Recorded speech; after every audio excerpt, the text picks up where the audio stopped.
Vaidade de vaidade, diz o pregador.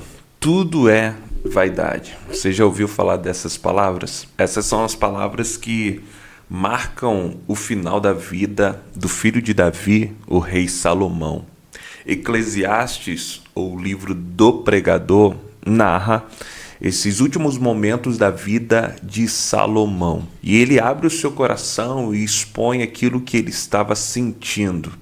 Ele estava terminando a sua vida com uma grande frustração, olhando para tudo o que ele construiu, para tudo que ele levantou e observando que esse tempo todo que ele empenhou força, sabedoria, não passou de vapor, não passou de nuvem, e tudo para ele diz aqui no capítulo 1, no primeiro capítulo de Eclesiastes, que isso tudo não passou de vaidade. Quero trazer aqui 3 conselhos do capítulo de número 1 de Eclesiastes para a gente meditar e não terminarmos nossa vida como o rei Salomão, frustrado. O primeiro conselho que nós podemos extrair do capítulo 1 do livro de Eclesiastes é o seguinte: não deposite as suas forças em projetos e planos que não trazem glórias para Deus. Na verdade, Salomão começou com muito boa intenção. Nós podemos observar no livro de Crônicas e Reis também, Salomão, a primeira ação dele foi orar a Deus e pedir sabedoria para que Deus pudesse o ajudar a governar aquele seu reino, o reino de Deus. E Deus deu sabedoria para Salomão para ele começar a administrar aquele reino. Só que no processo Salomão se perdeu. Começou a empenhar forças e projetos naquilo que não trazia glória para Deus, mas trazia glória para si mesmo. Ele se empenhou na construção da sua casa, um grande palácio, na construção do templo de Deus, mas com o único objetivo, que as pessoas pudessem chegar diante daqueles grandes empreendimentos, grandes palácios e não glorificassem a Deus, mas glorificassem a sabedoria de Salomão.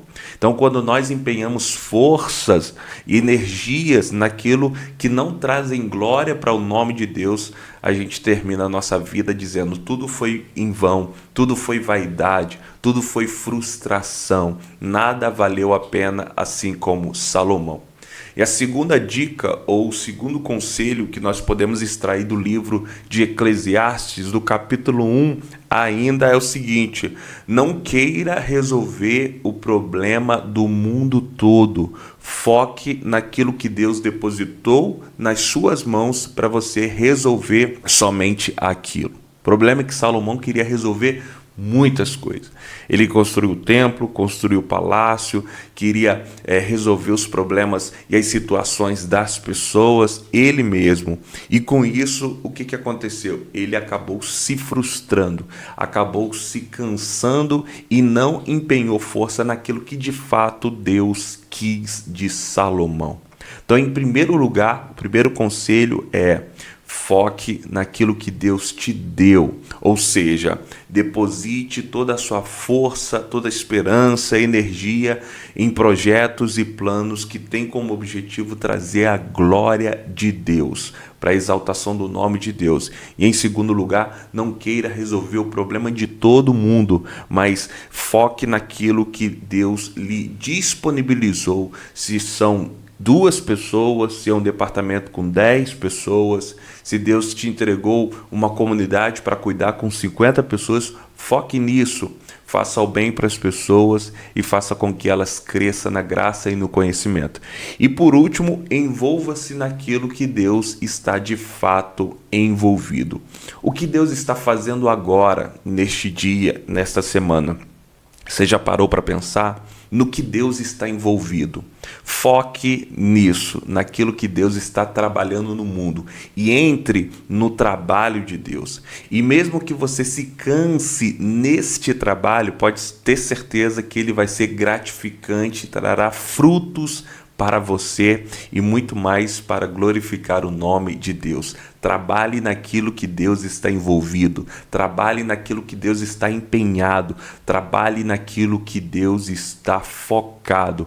E só assim você não terminará a sua vida como a de Salomão, frustrado, chamando tudo de névoa, chamando tudo de fumaça, chamando tudo de vão. Tudo é vão, nada tem valor debaixo do sol. Sim, muita coisa tem valor debaixo do sol quando nós nos empenhamos em fazer com que todas essas coisas glorifiquem aquele que as criou.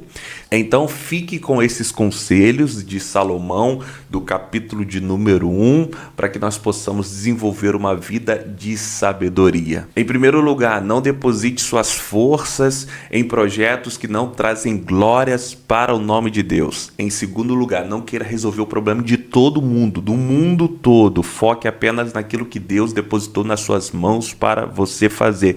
E em terceiro lugar, o terceiro conselho é o seguinte: se envolva, trabalhe naquilo que Deus está envolvido e também está trabalhando agora. Que esse livro possa te enriquecer e leia o capítulo de número 1 de Eclesiastes para que nós possamos desenvolver uma vida de sabedoria e uma vida de inteligência para a glória de Deus.